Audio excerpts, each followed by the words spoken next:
district. So that is additional financial commitment on him. But whereas in other district, there was a lot of difference between the entrepreneur and this SEA. There is no supporting person. There is no bridging person between the entrepreneur and SEA. So the model also will change. So in fact, the entire state, in fact, it has a dedicated project management units.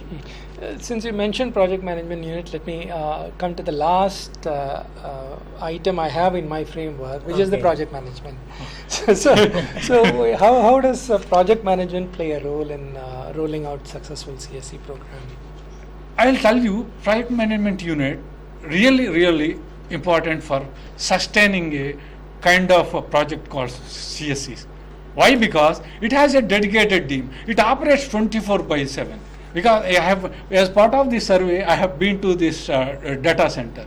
There I had noticed that the people from various companies, various parties are working simultaneously on shift system to control all these transactions. I can see all the transactions. If because of any interruptions, if one kiosk got stuck in delivering the services, immediately the project management unit people, they will be able to notify and rectify immediately within no time. That is the advantage of having a PMU. In fact, that is a one component we can say to sustain any kind of project. This is very important because it needs financial commitment on both the government and as well as the SEAs. Now, I'm not sure how, maybe we have already discussed this to some extent, but one thing that we find in CSEs, even though the goal of the government of India is really to have one CSE per 6 villages. So the 100,000, the number which is sort of like the goal for CSE ecosystem, should really come from a good geographical spread. But we know that in reality, a lot of CSEs are concentrated in urban areas, or you find some villages are not served at all because the CSE perceives that there is not enough volume. I accept your observation. So my question really is, has this anything to do with this rural-urban divide? Yes. Has anything to do with... I notice, my observation is, we are not having sufficient number of transactions which are available through CSEs, which are relevant to the people at the village level. When suppose I want to say, the villages are more concerned with agriculture, villages are more concerned with, I can say, veterinary health, or villages are more concerned with the banks loan system, which are the real day-to-day services they need, are the fertilizers. These factors are to be considered. In that context, the departments and the government should see that there is a horizontal expansion of the services they can do, not only the urban population but also the village level population, to facilitate it through these extended services relevant to them. There is no water connectivity. How do they go? Jalmandali, we are doing the water bills. There is no water billing there. So the concern is to be taken care, what it is to be done, which is being taken care at what the are village. your own thoughts? The thing is that though the government is giving various services from each CSE, but this is a very good point. In fact, there are a couple of departments. For example, in agriculture, there are extension personnel who works at the ground level in the farm fields, at the villages. They are the ones really need these kind of ICT solutions. So if we can plan to bring them into this system, then this CSE model may flourish. Really, in fact, another department, revenue services. In fact, revenue department was the biggest department which will provide, the number of services are very high. In fact, 70 plus services are being delivered from the revenue department. Revenue department has a person, last mile person in his system called VRAs. If they can be brought into this model, really the CSE model will flourish. So, as you said, all these vertical models, if we can plan to make them as into a horizontal model, then CSEs will have very good bright future in near future. So you were talking about bringing people together. I would like to bring you closer to me. I would also like to pose a question which is related. I think you mentioned this a little earlier in our discussion. Is one reason for this rural-urban divide? You already mentioned not enough rural type of transactions. You mentioned that. Has this anything to do with the back office issues? No, it is not only the back office. Let me clarify. I'm saying, is it possible that you talked about in your CSE session, you talked about push-pull surveys and so on. That means some services are delivered immediately, instantly. Some services take much longer. So is it that some services take longer, especially of the rural variety, because the back office integration doesn't exist? That means I can accept application, but there are too many issues at the back office, and there are a lot of delays. There are a lot of visits to it. Does such thing play out? No, I agree with that. What you mean by back office is the respect to department level, and the integration by the entrepreneur or the technology intervention that can be done for that particular department as a seamless service delivery mechanism. The back office or the entrepreneur of the software side or the technology side is to do a process re-engineering with the help of the government support and government initiative, how the services of that particular department can be translated and worked out through the departments of various service deliveries that can be done. So for that, the government initiative is more critical to enable the entrepreneurs at the software level to take initiatives, pilots and other things. What services can be done, what departments can be brought into the scene of delivery to the village level, and that should be a little research and trial and error. There may be there could be any incubating centers which can be initiated. How the agriculture department can be seamlessly deliver the loan to the agriculture farmer for the acreage of his. What can be done and what are the requirements? On what basis the government and the VRO approval may be there. That is how the VRO coming into picture is one example I am mentioning, so that the stakeholders and the delivery persons will be involved there.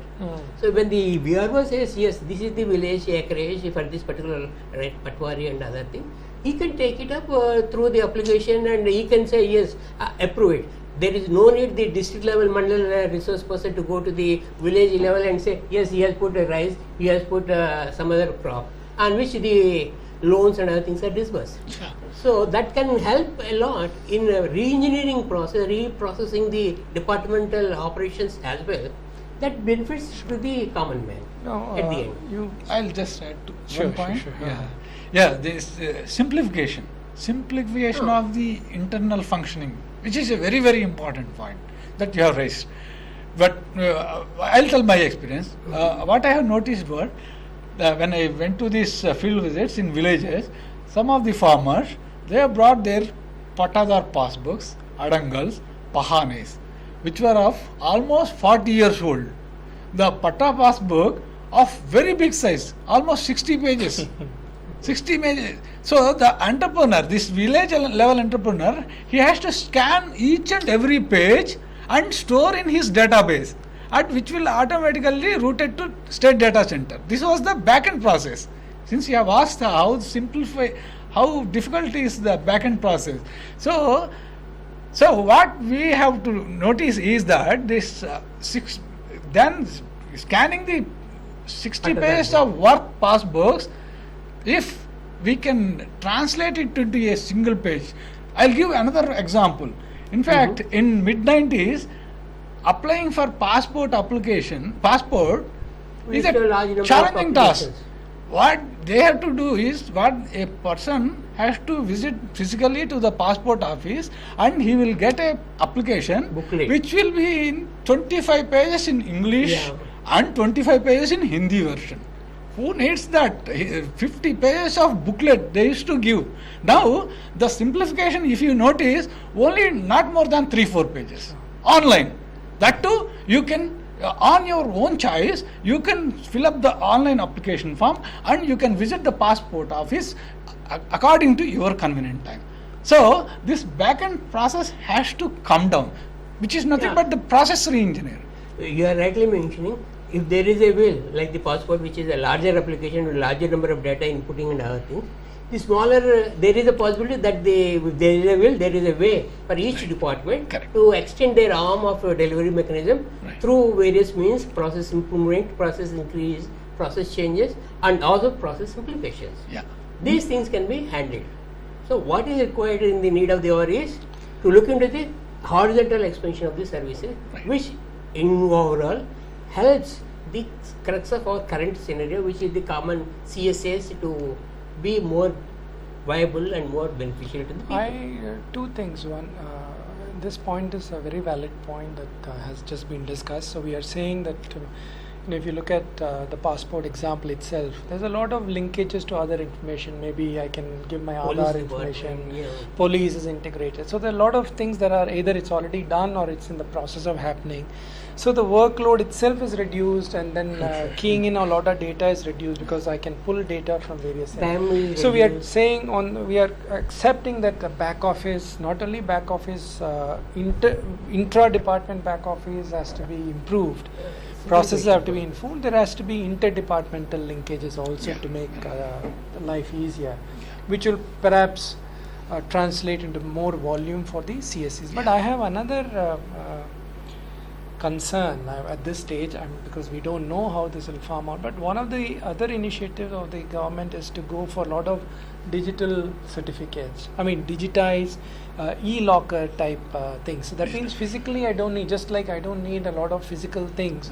I can give my school roll number, and then things can pull data from the exam database.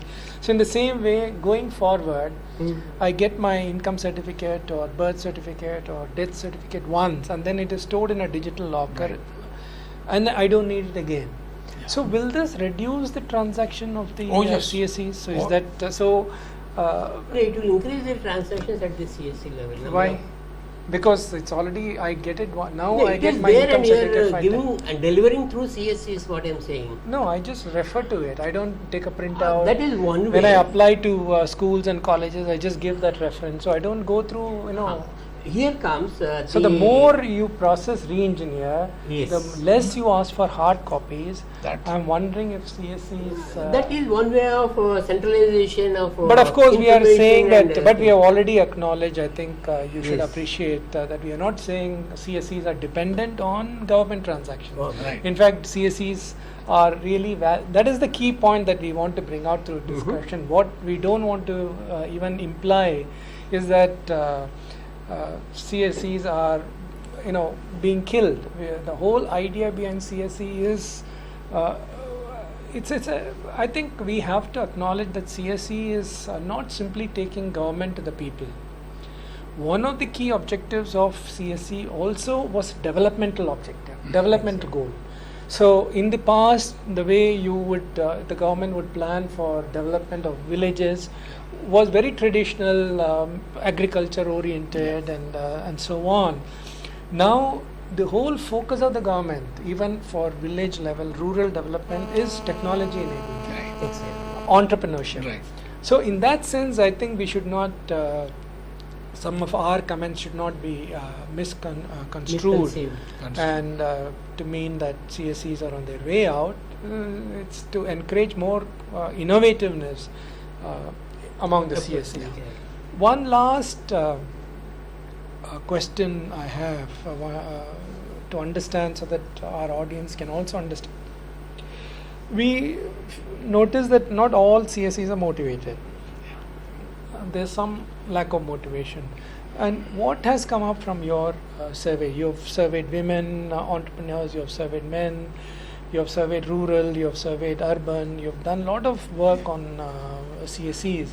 So what are the causes for this motivation, and how do you, what is being done, or what can be done Yeah. to improve the situation. Yeah, and what I have observed was that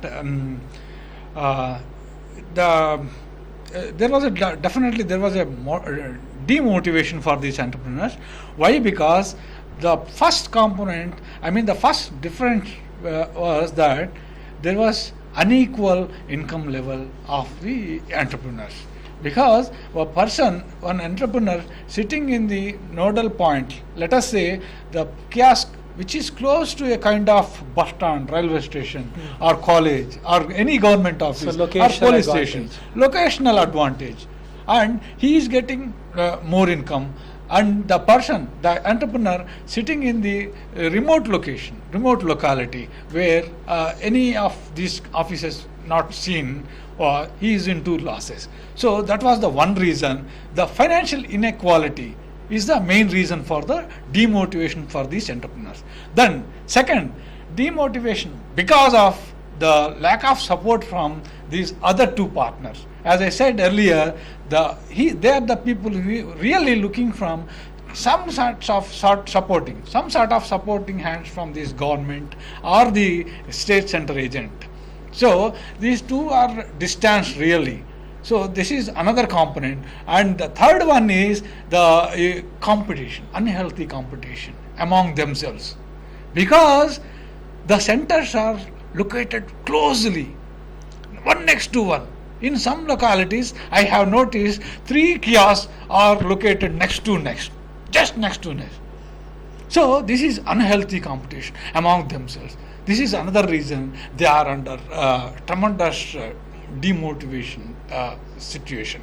So if at least any of these two components, either by giving some supporting hands to them, so I think we go back to our discussion on change management and support. That which will we go talked to change about. management again. So I think we need to make better entrepreneurs out of them. I think the real answer to this problem is to inculcate in all the CSEs, especially those who are not doing as well as others, a true spirit of entrepreneurship, risk-taking, innovativeness, because we find that some CSEs are extremely ambitious, extremely forward-looking. They are introducing a lot of support services, like we talked about, educational customer support. handling is very, very critical. Customer to the handling, citizens, giving respect to the citizens, treating them well. So the whole ambience, environment of the exactly. CSEs, how they manage and how sure. they treat and how they encourage.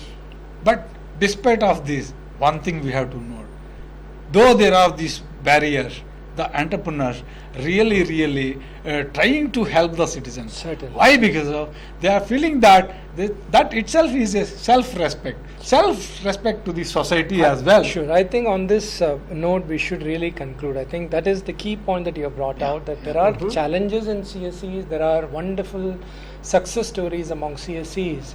But CSE themselves, like when we discussed in another session on health workers, the same conclusion we drew. It's not money alone which motivates such people. There's a lot of feeling towards society, and CSEs are certainly one of them. Thank you for being with us. Do listen to the dedicated session on CSE in case you have not already done so. Thank you. Thank you. Thank you. Thank you.